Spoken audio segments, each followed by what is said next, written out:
Bienvenue dans Richissime, le podcast qui révolutionne la façon dont on parle d'argent chez vous au bureau, entre amis, sans jargon et surtout sans tabou. Je suis Delphine Pinon, je suis money coach, investisseuse en immobilier et libre financièrement à 35 ans. Depuis plusieurs années déjà, je vous aide à développer votre intelligence financière et votre money mindset dans le but de créer enfin de vrais changements dans votre vie. Chaque semaine, je partage un nouvel épisode avec un invité ou en solo dont l'ambition est de provoquer de vraies prises de conscience à propos de l'argent. Vous pouvez aussi me retrouver sur Instagram, c'est tout simplement Richissime Podcast, pour les coulisses du podcast, pour retrouver aussi des contenus inédits à propos de l'argent, des partages plus personnels et enfin pour connaître mes offres de formation et d'accompagnement. Aujourd'hui, j'ai décidé de vous parler d'abondance, de loi de l'attraction, de manifestation, mais aussi et surtout des erreurs fréquentes d'interprétation qu'on fait de ces concepts et aussi peut-être des dangers que cela peut représenter. Pour certains, parler d'abondance, de loi de l'attraction et de manifestation, ce sont des concepts très connus, voire même un peu galvaudés, et pour d'autres, ce sont des concepts totalement inconnus, donc je vais essayer de clarifier mon propos. Nous émettons tous une certaine vibration, on a tous un certain magnétisme. Il n'y a pas des gens qui sont magnétiques et d'autres qui ne le sont pas. On a tous un certain magnétisme d'ailleurs qui ne s'apprécie pas en quantité, mais en réalité en qualité. En gros, pas besoin d'être Michelle Obama ou George Clooney pour être magnétique. La personne qui vous sert du pain, elle a un certain magnétisme. Elle va attirer à elle une certaine réponse de la part des clients ou des gens qui la côtoient ou de ses collègues. Ça peut être l'envie de revenir, ça peut être le fait de déclencher un sourire, l'envie d'acheter davantage ou au contraire, peut-être que cette personne derrière le comptoir va déclencher une vibration de froideur, certains malaises, l'envie de fuir le magasin et surtout de ne jamais revenir. On vibre tous quelque chose à tout moment. La loi de l'attraction, elle dit simplement que nous attirons à nous des choses, des expériences de la vie qui vibrent sur la même fréquence que nous. Prenez deux médecins. L'un est toujours ponctuel, son approche est médicale, un brin froide, très professionnelle. La salle d'attente et la salle d'auscultation, elles aussi, sont plutôt froides. On va imaginer des murs blancs ou dans des couleurs froides. Il n'y a pas de chichi, il n'y a pas de fioritures, il n'y a pas d'affiches partout dans la salle d'attente. Ce médecin est toujours à l'heure. L'autre médecin est toujours en retard. En consultation, le praticien et le patient parlent beaucoup. On regarde pas l'heure, on regarde pas le temps qui passe. Le climat est très chaleureux.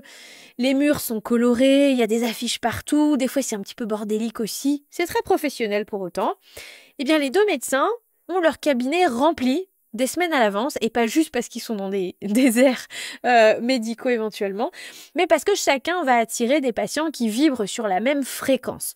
Qu'il n'y a pas un médecin qui est mieux qu'un autre, mais chacun va attirer des gens qui sont sensibles à ce que ce praticien dégage.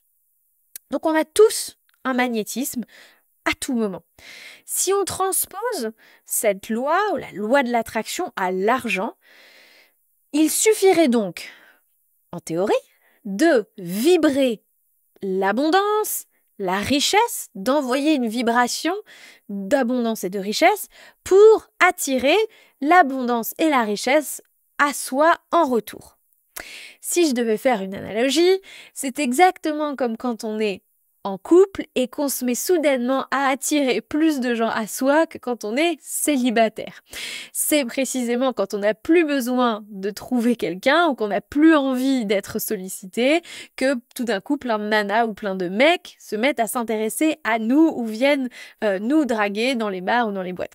Ironie du sort, peut-être, mais surtout, c'est une parfaite illustration de la loi de l'attraction.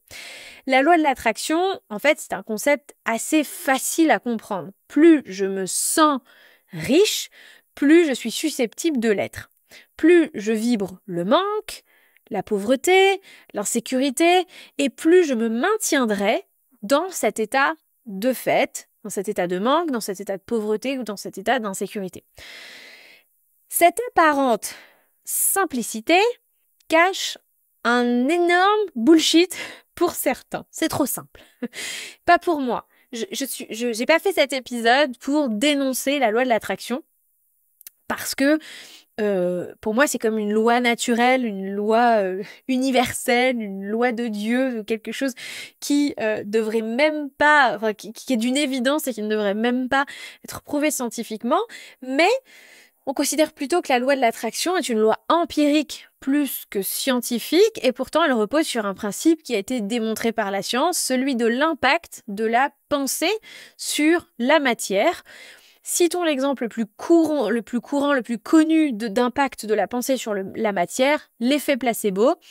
Ce fameux concept, cet terme que vous connaissez et qui est utilisé notamment en médecine pour décrire le fait que l'homme est capable de se guérir en pensant avoir ingurgité un traitement alors qu'en fait on lui a donné un morceau de sucre ou de l'eau ou quelque chose qui normalement n'a absolument aucun effet sur sa pathologie. Et donc l'effet placebo démontre juste tout simplement l'effet que l'homme peut avoir juste par sa simple pensée, le fait de croire à sa guérison, le fait de croire qu'il est en train de prendre un traitement qui va améliorer sa condition, lui permet d'améliorer sa condition. On peut aussi parler de l'expérience du riz. Alors, c'est une expérience que j'ai réalisée, moi, à 2 reprises, que j'ai fait faire à mes clients aussi dans un de mes programmes. L'expérience consiste à mettre la même quantité de riz cuit dans 2 pots identiques en verre et 2 pots qui sont fermés. Et puis, pendant des jours et des jours, on va envoyer des ondes positives à un des pots et des ondes, des paroles, des pensées positives à un des pots, et puis l'inverse, des ondes négatives, des pensées négatives, des paroles négatives à l'autre. On peut insulter son bocal de riz si on a envie. Et donc l'idée, c'est de constater au bout de quelques jours ou de quelques semaines l'impact que la positivité et la négativité a sur le pourrissement, la dégradation du riz. Et moi, je l'ai constaté à 2 reprises. J'ai même des clientes qui ont eu des résultats au bout de quelques jours qui étaient assez phénoménaux, où effectivement, le pot qui reçoit de la négativité pourrit beaucoup plus vite que le pot qui reçoit de la positivité. Expérience évidemment que vous pouvez reproduire chez vous avec vos enfants, que vous pouvez aussi reproduire sur des organismes vivants, pas des animaux, hein, mais par exemple des plantes. Vous pouvez très bien avoir 2 plantes et puis faire cette expérience et voir, même si vous les arrosez de la même manière, comment elles évoluent de manière différente en recevant d'un côté de la positivité et l'autre de la négativité. En résumé, notre pensée a le pouvoir d'influer sur notre réalité. Mais alors donc, il suffit de penser très fort à la richesse pour devenir riche. C'est là que ça se corse. En réalité, vos souhaits, quels qu'ils soient, mais là on parle de souhaits d'enrichissement, on va dire, sont exaucés quand il y a un parfait alignement entre vos pensées, vos croyances et aussi vos actions. C'est ce dont je parlais notamment avec mon invitée Mélanie Handlayer dans l'épisode 85.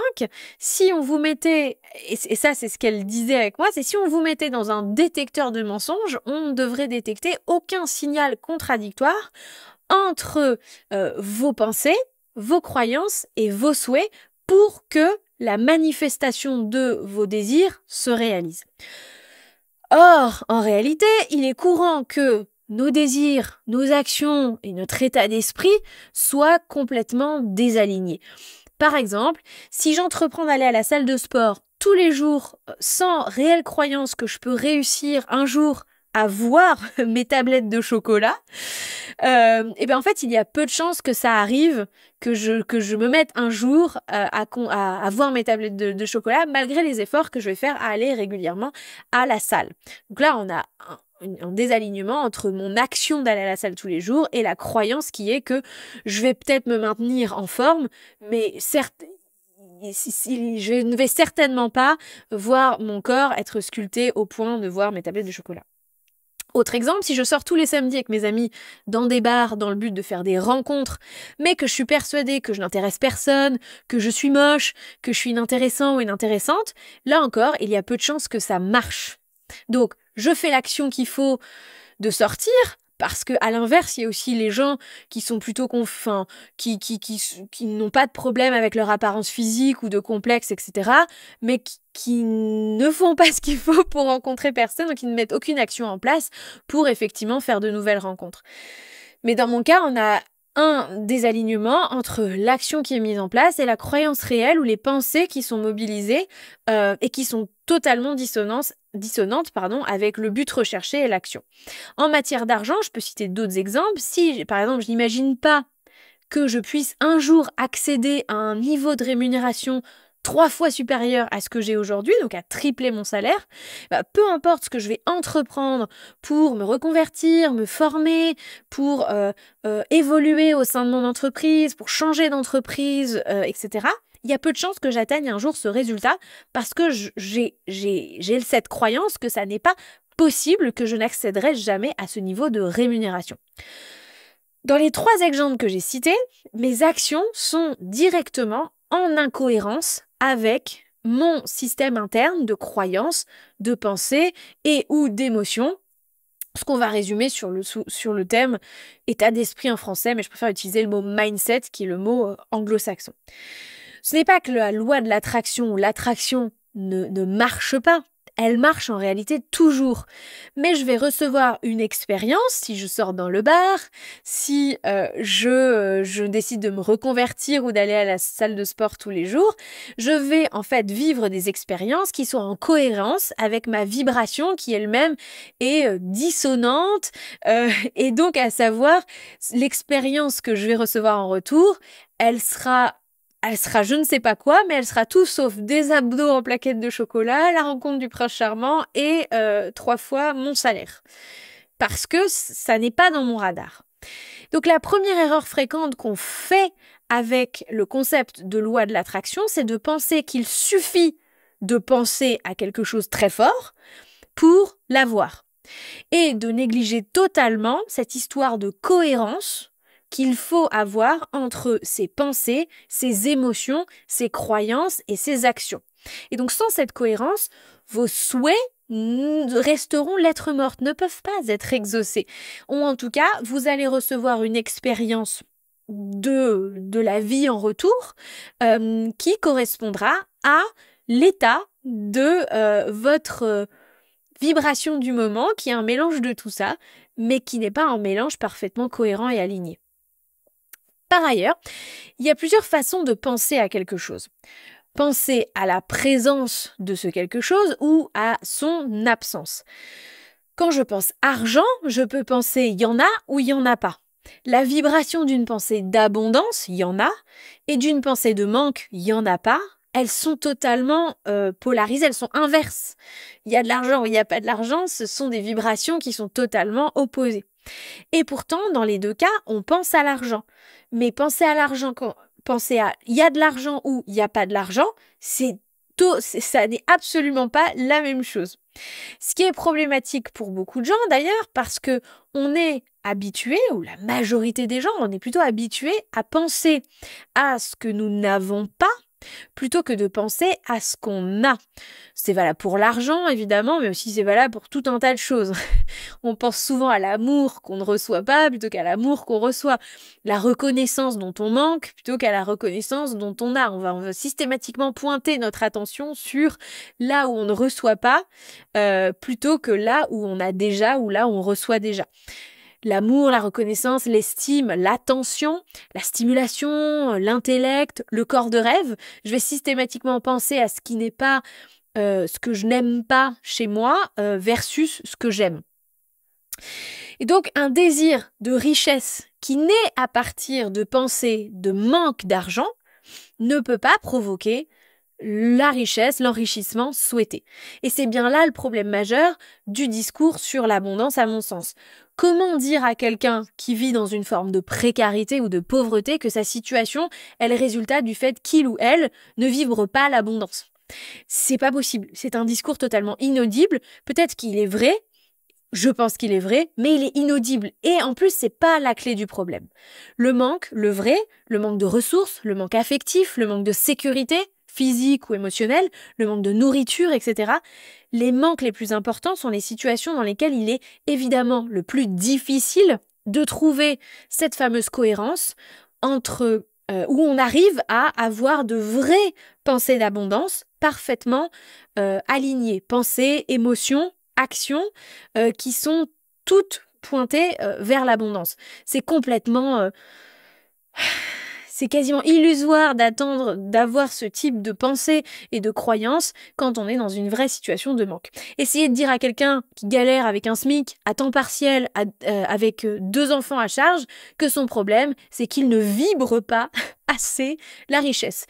Ça va être ridicule, ça va être contre-productif et en fait, ça participe à une forme de dénigrement ou de bashing de la loi de l'attraction qui, elle, est tout à fait valable, mais qui malheureusement est souvent un petit peu détournée ou galvaudée de son sens. Quand vous êtes dans une situation de manque, je dis bien une situation de manque, pas un sentiment de manque, les premières ressources à mettre en place, en réalité, sont plutôt dans l'action. Donc là, on va par exemple aller voir une assistante sociale, vous allez revoir votre budget, vous allez peut-être accepter de déménager dans un endroit où le niveau de vie est plus acceptable, enfin moins élevé, donc plus acceptable, où vous allez pouvoir récupérer du mou avec des loyers qui sont moins chers. Vous allez augmenter vos revenus en travaillant davantage ou peut-être en essayant de décrocher un job qui est mieux payé. Vous allez peut-être déposer un dossier de surendettement si vous êtes concerné par le surendettement et vous allez abaisser vos charges, par exemple, si vous avez encore de la marge de manœuvre pour faire des économies. C'est seulement en mettant ces actions en place que vous allez pouvoir retrouver un peu de mou et une certaine sérénité, que vous allez apaiser votre charge mentale liée à l'argent et que là, enfin, vous allez pouvoir éventuellement commencer à faire naître un esprit d'abondance, cultiver cet esprit d'abondance, de gratitude et de commencer à faire le travail intérieur pour faire évoluer vos croyances et les aligner avec vos objectifs. Parce que quand il y a un désalignement, évidemment, où est-ce qu'il y a des alignements? Où est-ce que mes actions et mes croyances ne sont pas alignées? Et comment est-ce que je peux identifier mon axe de travail? Comment je travaille sur cette croyance qui est ancrée chez moi, qui me pourrit la vie, qui est complètement contradictoire avec mes objectifs?